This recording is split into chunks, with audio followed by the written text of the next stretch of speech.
आप लोगों ने मनुवाद और सामंतवाद तो सुना ही होगा और शायद पढ़ा भी होगा।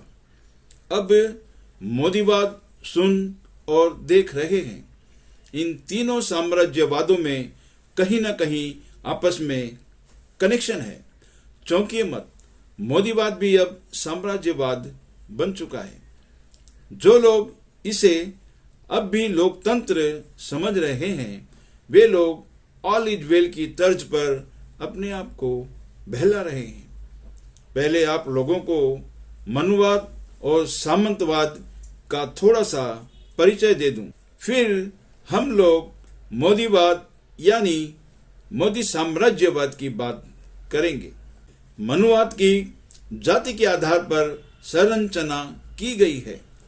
इसको 4 वर्णों में बांटा गया है: ब्राह्मण, क्षत्रिय, वैश्य और शूद्र। उच्च जाति के लोगों द्वारा बनाई और समर्थित वर्ण व्यवस्था उच्च जाति के लोगों के लिए फायदेमंद और सुविधाजनक थी, लेकिन बहुसंख्यक मेहनतकश गरीब मजदूर को शूद्र वर्ण में बांटकर उन लोगों को जीवन की बहुत सारी सुविधाओं से वंचित कर दिया गया।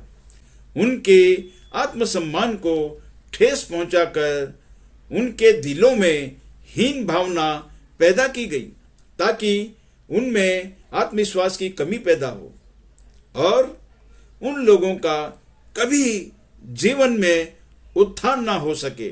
जीवन भर उच्च जाति के लोगों की सेवा करते हुए, अभाव में जीते हुए उनकी पूरी जिंदगी बीत जाए। प्राचीन काल से चली आ रही इस व्यवस्था के मैं यहाँ पर 1-2 उदाहरण देना चाहूंगा। कठोर धार्मिक व्यवस्था के उल्लंघन के कारण ऋषि शंभुक का वध सिर्फ इसलिए करा दिया जाता है कि वे छोटी जाति से संबंधित थे। कोई छोटी जाति का व्यक्ति श्रेष्ठ और उत्तम कार्य करे या सम्मान पाए या जप तप करे तो उसका यह कार्य नियमों के विपरीत माना जाता था। और दुख की बात यह है कि उनका वध मर्यादा पुरुषोत्तम राजा रामचंद्र के हाथों हुआ। आचार्य द्रोणाचार्य के पास भील पुत्र एकलव्य शिक्षा ग्रहण करने जाता है, लेकिन भील जाति से संबंधित होने के कारण उसे शिक्षा देने से मना कर दिया जाता है। एकलव्य अपनी साधना से धनुर्विद्या में पारंगत हो जाते हैं, तो गुरु दक्षिणा के नाम पर उनका दाहिने हाथ का अंगूठा कटवा लिया जाता है। इस प्रकार के अनेकों उदाहरण दिए जा सकते हैं, जब ज्ञानी ध्यानी व योग्य व्यक्तियों को छोटी जाति के कारण विद्या पढ़ने की मनाही की गई, और यदि किसी प्रकार से उन्होंने विद्या प्राप्त कर भी ली तो उसे नष्ट करने का प्रयास किया गया। इस प्रकार की कठोर सामाजिक और धार्मिक व्यवस्थाओं में शूद्र वर्ण कैसे शिक्षा प्राप्त कर सकता था, कैसे मानवीय गुणों का विकास कर सकता था, कैसे अपनी बुद्धि का विकास करके राष्ट्र रक्षा व राष्ट्रीय कर्तव्य को समझ सकता था, कैसे सम्मानजनक स्थान पा सकता था, कैसे अपनी हालत सुधारने के लिए अच्छा कारोबार करके धनवान बन सकता था। मनुस्मृति में भेदभावपूर्ण दंड संहिता का भी उल्लेख मिलता है। मसलन ब्राह्मण को प्राण दंड होने पर उसका सिर्फ मुंडन करा देना ही पर्याप्त था। किसी भी प्रकार का पाप करने पर ब्राह्मण को कभी ना मारें और संपूर्ण धन और सकुशल शरीर के साथ देश से निकाल दें। ब्राह्मण यदि कोई बुरा काम भी करे तो भी वह पूजनीय है, लेकिन शूद्र जितेंद्रिय होकर भी कुछ नहीं है। अब थोड़ा सामंतवाद का भी परिचय दे दूं। यह व्यवस्था जमीन के आधार पर बनाई गई थी। सामंतों की कई श्रेणियां थी, जिनके शीर्ष स्थान पर राजा होता था। उसके नीचे विभिन्न कोटि के सामंत होते थे और सबसे निम्न स्तर में किसान, मजदूर या दास होते थे। इस प्रणाली में सामंत किसानों और मजदूरों का शोषण किया करते थे। कानूनी रूप से राजा या सम्राट समस्त भूमि का मालिक होता था, लेकिन समस्त भूमि विविध श्रेणी के सामंतों में वितरित कर दी जाती थी।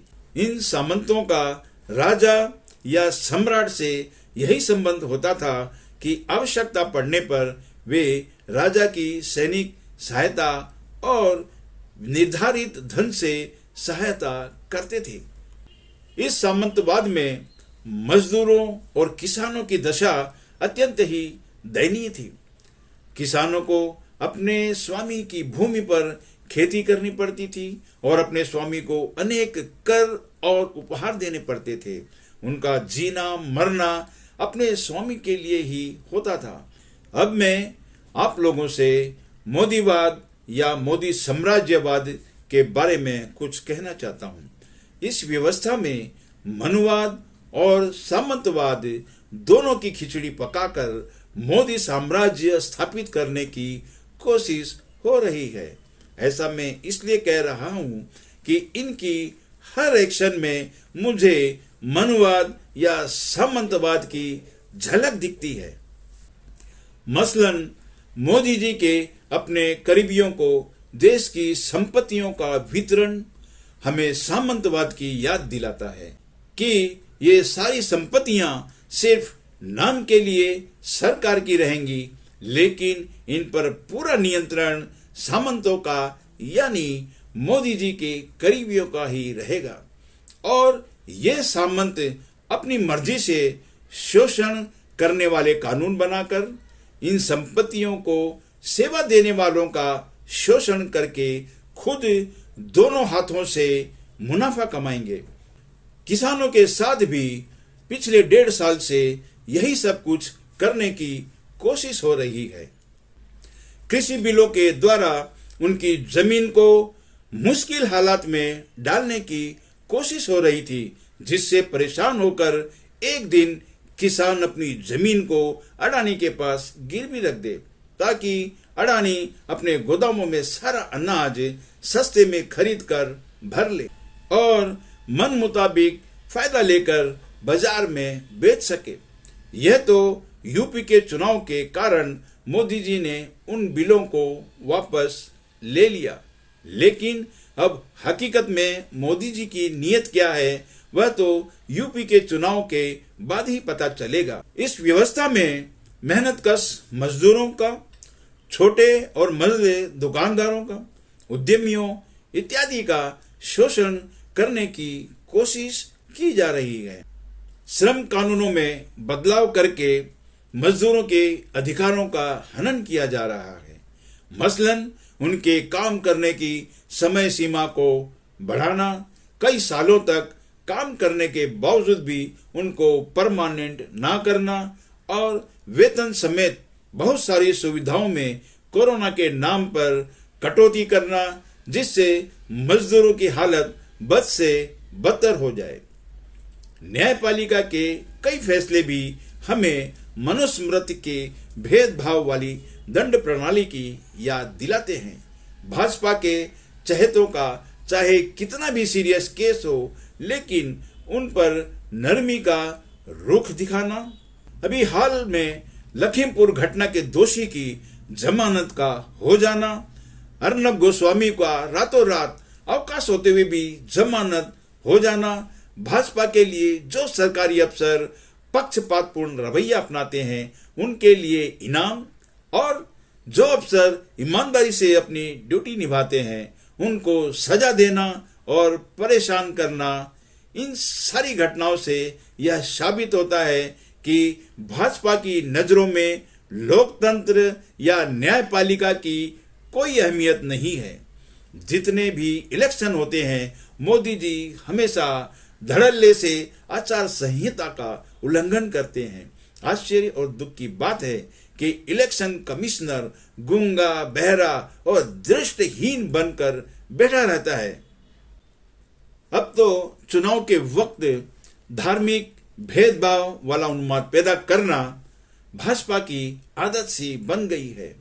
कोरोना, महंगाई, बेरोजगारी भ्रष्टाचार, धार्मिक भेदभाव हो या कोई भी त्रासदी हो, मोदी जी इन सब के लिए विपक्ष को जिम्मेदार ठहरा देते हैं।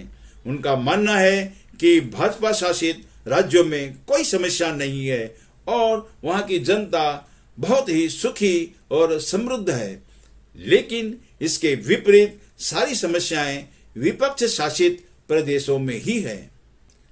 मोदी जी धरातल पर कुछ नहीं करते हैं, सिर्फ अपने वक्तव्यों से यानी बोल वचन से महिमा मंडन का एक जाल सा बुनते रहते हैं।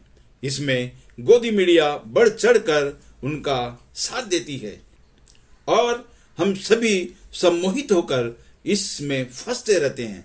अगर ऐसा ही चलता रहा तो हम सभी को एक मोदी साम्राज्यवाद के लिए तैयार रहना होगा।